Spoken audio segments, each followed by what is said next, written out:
Hello and welcome to another edition of XFeed. My name is The Schiller. We talk about Web3, NFTs, all that good jazz. And today we're going to do a little bit more of kind of like a recap for some of the teams out there doing stuff for Halloween. So off the rip, My Pet Hooligan. I absolutely love these series from My Pet Hooligan. They're short, they're quirky, they're quick, and they're very well done. So here's My Pet Hooligan's Halloween video.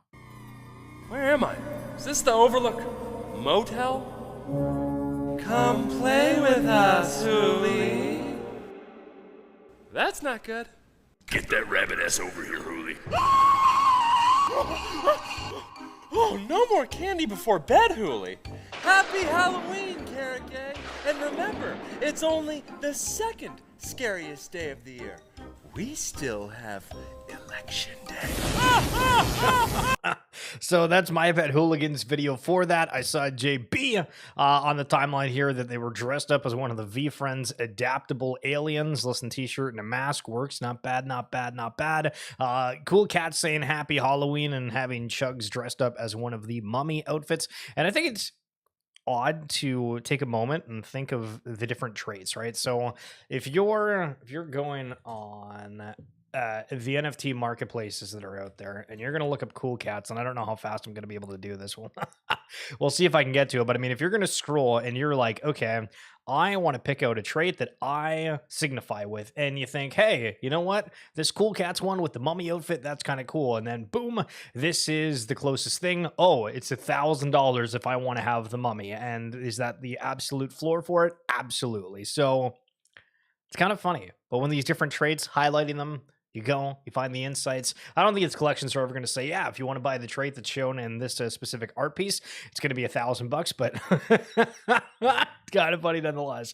Goblin Town also putting some art on the timeline. It felt very festive yesterday. I don't know if it was just a me thing, but Doodles, the artist Burnt Toast, also kind of doing a drawing with Hap, some evil aliens and other Doodle-like characters. This one reminds me somewhat of the guy in Toy Story. I forget the kid. I think it's like Buzz. I know there's Buzz Lightyear, but there's like the kid with the skull shirt. You know what I'm talking about, but that's I saw that one. And then there was some collections that actually went out there and decided they were going to drop like an exclusive Halloween piece, one of them being Pudgy Penguins. They only did 150 of them, and I guess like it lit up or it changes, which is kind of cool. But then the question is the flippability, because I think Pudgy Penguins just made this for everyone. Why wouldn't this be kind of like a holder-only exclusive perk? Kind of the same conversation around Doodles and their Rubik's Cube, one of one.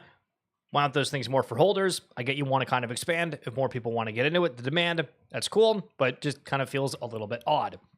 Some really, really big news out of Van Eck. Yesterday, or I think it was yesterday, maybe it was the day before, we were talking a little bit about Off the Grid, and we highlighted a spaces that was done by Lizard Labs where there was somebody who had a take that they didn't think,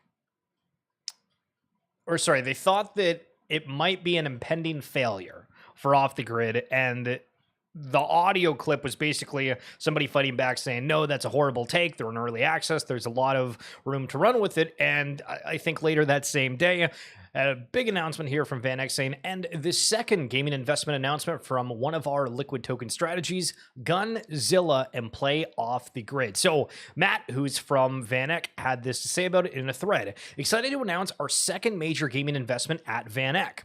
Liquid token strategy, Gunzilla Games creator.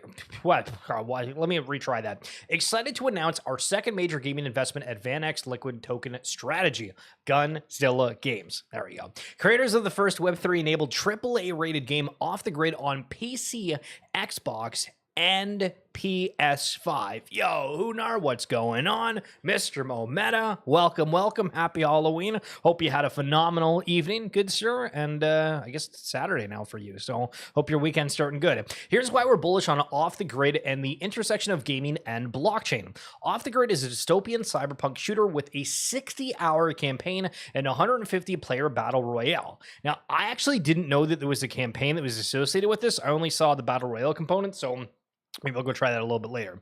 Created with Oscar-nominated director Neil Blomkamp, OTG blends cinematic storytelling and intense multiplayer action in a futuristic world. We see crypto as a tool to enhance gaming experiences and improve monetization strategies. Gaming is a massive, tech-savvy market ripe for innovation. Blockchain can solve gamers' desire for transparency and control over in-game items. So why did we invest in Off the Grid? Let's revisit our simple framework for investing in crypto and gaming. We look for stellar teams with a proven track record, potential hit game, viable tokenomics, and vision for a larger platform and ecosystem. And I think the vision for a larger platform is kind of interesting because when you look at the conversations and the way different companies that are building within the Web3 space talk, some of them say, we're trying to take over the world, and other ones are saying, we're kind of, going at our own pace, doing what we do. And I think it's relatively obvious who's going for which. So I find that line very interesting. Gunzilla Games was founded by industry veterans Vlad Korolov and Alex Zoll, developers of Warface, that had $1 billion in revenue and 140 million players. They also built Plink.gg,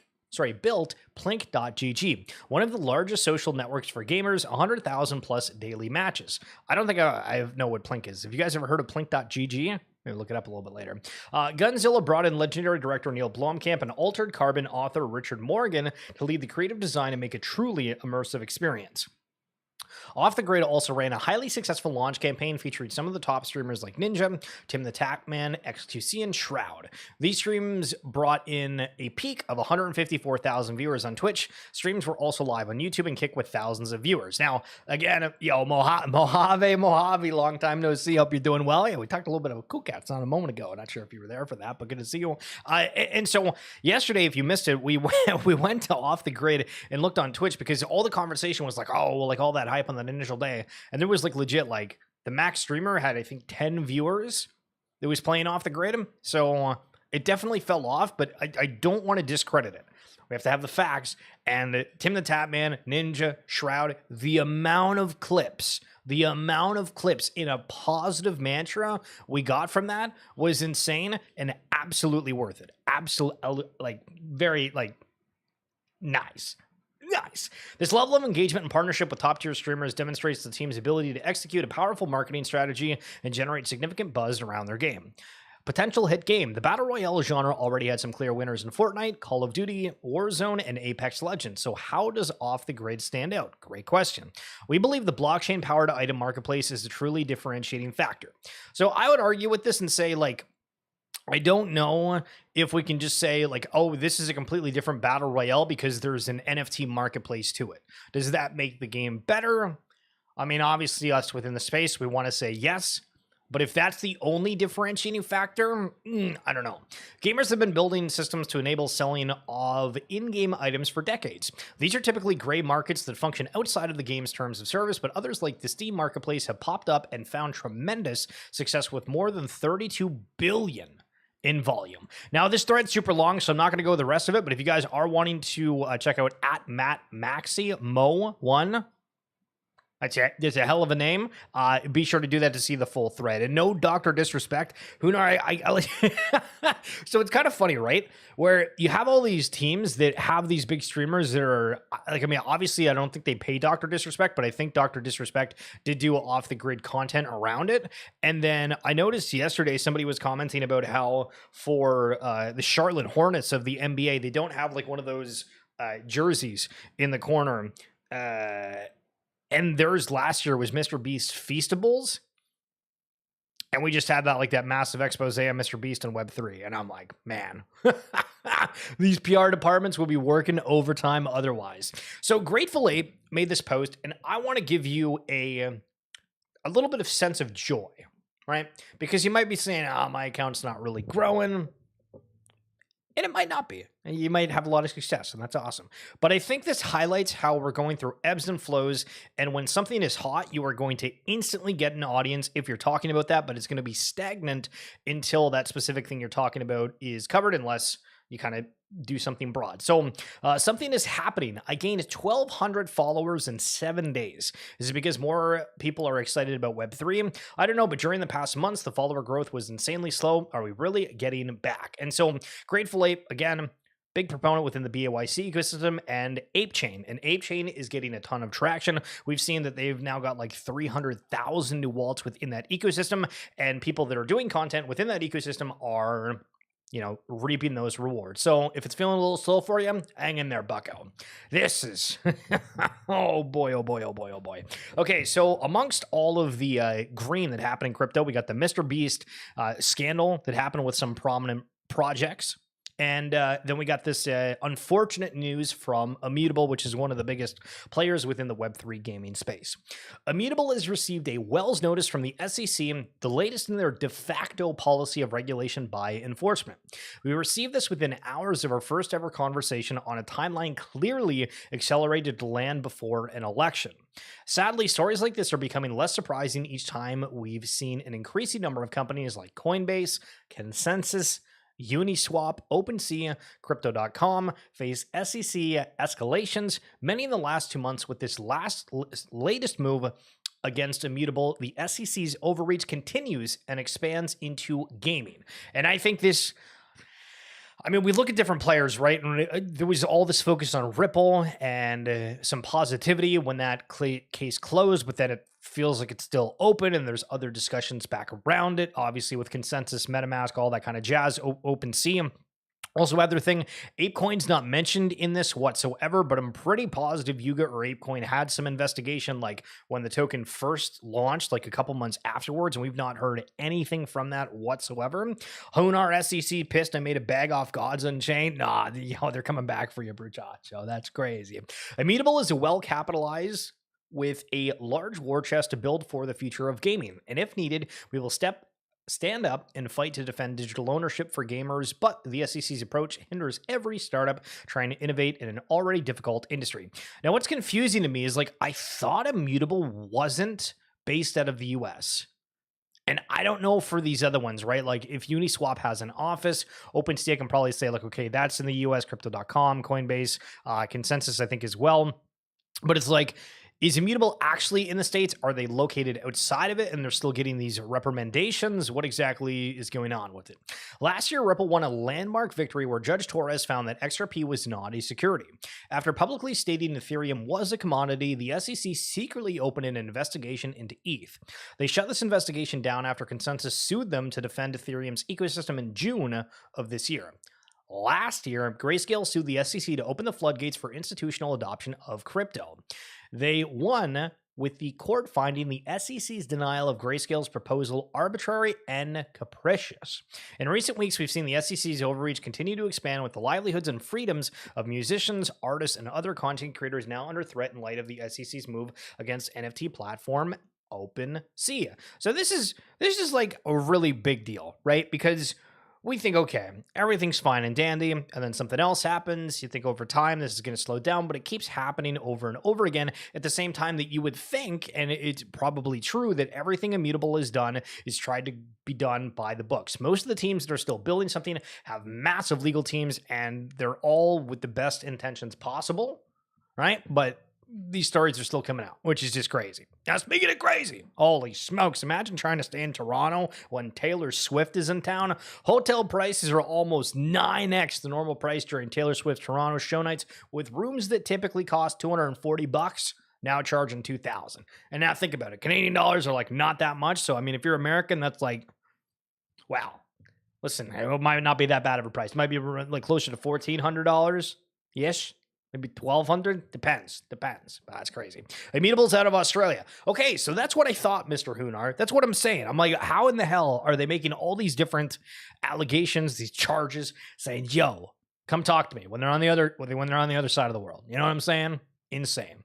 So there was this person that wanted to reveal who Satoshi Nakamoto is, which is the anonymous founder behind Bitcoin. And so Herman did kind of a quick TLDR on it. I'm going to read it. On October 31st, which was yesterday, a man named Stephen W. Mola held a press conference in London claiming to be Satoshi Nakamoto, the creator of Bitcoin. Apparently, the event was marked by technical difficulties and a lack of concrete evidence to support his assertion. Why in the hell? Well, listen, I get the Bitcoin white paper came out, and so they're trying to like make this hoopla of, hey, listen, this is on the anniversary, it's Halloween, we can do all this stuff, but my goodness. Stephen presented easily fabricated screenshots and failed to provide verifiable proof, such as moving Bitcoin from known Satoshi addresses or offering cryptographic signature associated with the original Bitcoin software. As a result, his claim has been met with widespread skepticism. Wow, it's just a play that everybody does all the time. Why do we keep going out there and saying we know who the founder of this is? It's all a PR stunt to try to get a little bit of limelight, I think. Yo, Blocks, what's going on? Satoshi and his organizer can't get their laptop working, so we are doing the event offline for now. Nah, that's that's crazy. So when we think about people within the Web3 space, and you guys are watching, and I'm in certain collections, you're in certain collections, but I know that you're in Web3. So if I say, listen,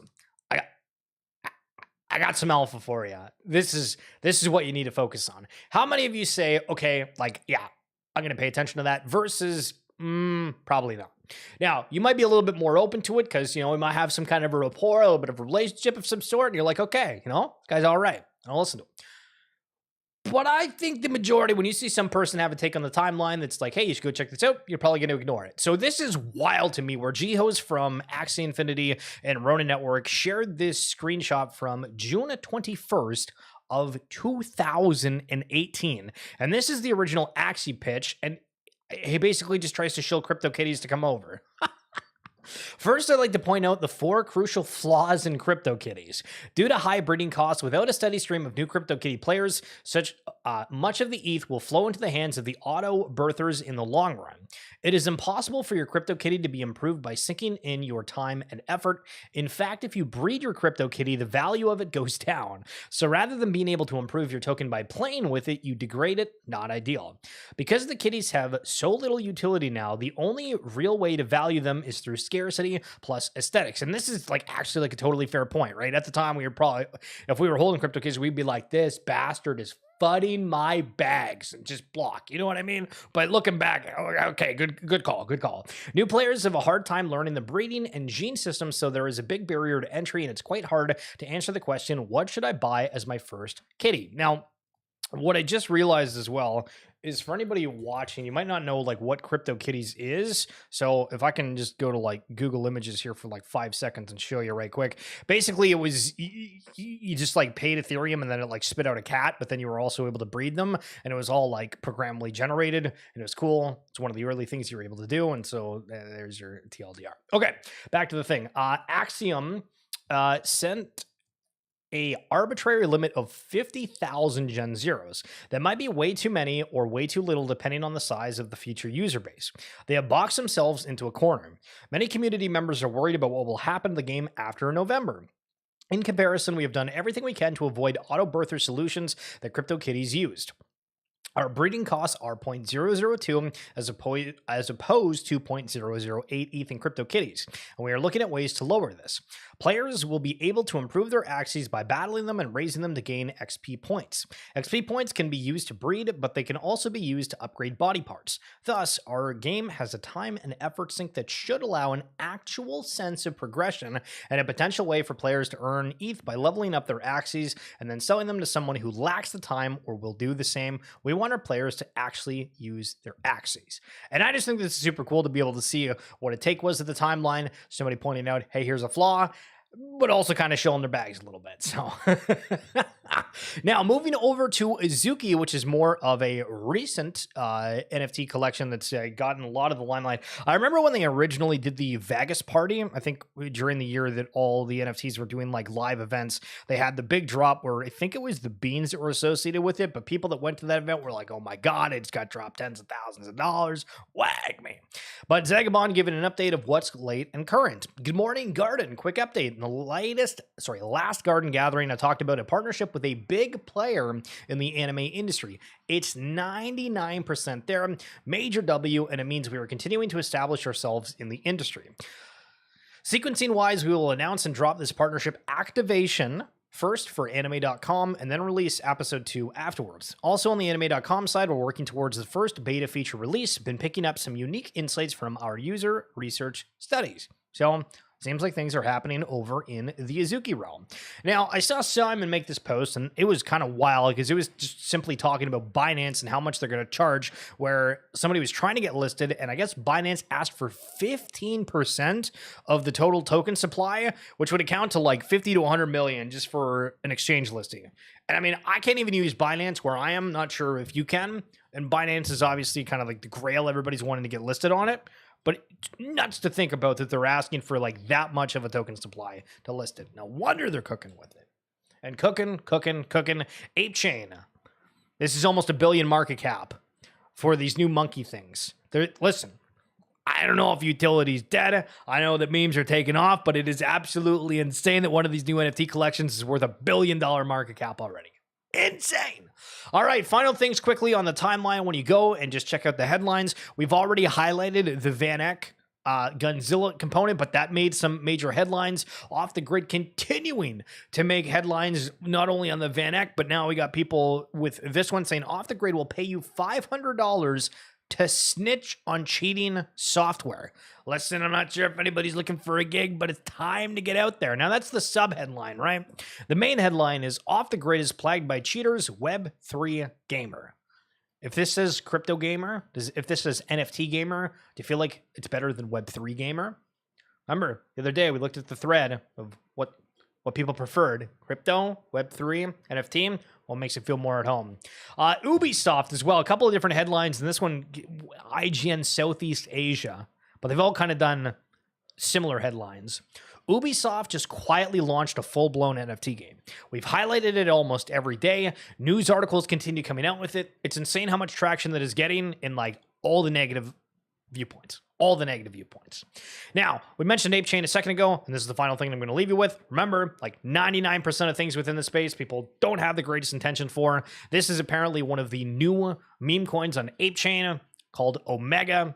First two transactions, somebody took 90% of the supply, kind of like Binance trying to take 15% of the supply for them to list it. These guys are just trying to take the token for themselves and hope that you guys cover it. Insane.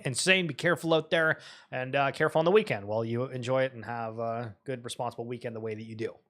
True. All right, that's it for